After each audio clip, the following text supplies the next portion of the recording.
शेरी और तारा की जादुई जंगल की यात्रा। शेरी और तारा एक धूप भरे दिन जंगल के किनारे खेल रहे थे। हर तरफ हरे भरे पेड़, रंग बिरंगे फूल और खुशबूदार घास थी।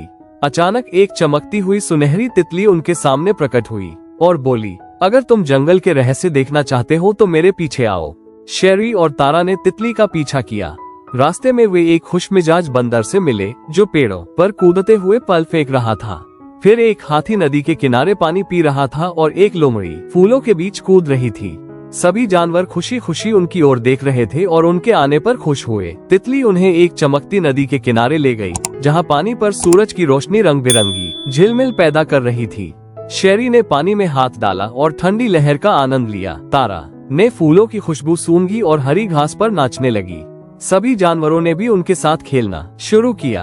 बंदर फल फेंक रहा था, हाथी पानी के छींटे मार रहा था और लोमड़ी छोटे छोटे खेल दिखा रही थी। दिन खत्म होने पर तितली बोली, अब वापस जाने का समय है, लेकिन याद रखो, जंगल की हर यात्रा यादगार होती है। शेरी और तारा खुशी खुशी घर लौट आए, लेकिन उनके दिल में जंगल की जादुई याद हमेशा के लिए सुरक्षित रह गई। सबक, हर नए अनुभव में मजा और सीख छिपी होती है। दूसरों के साथ खुशी और मदद बांटने से जीवन भी जादुई और रंगीन बन जाता है। अगर वीडियो पसंद आए है तो लाइक, सब्सक्राइब और शेयर जरूर करें।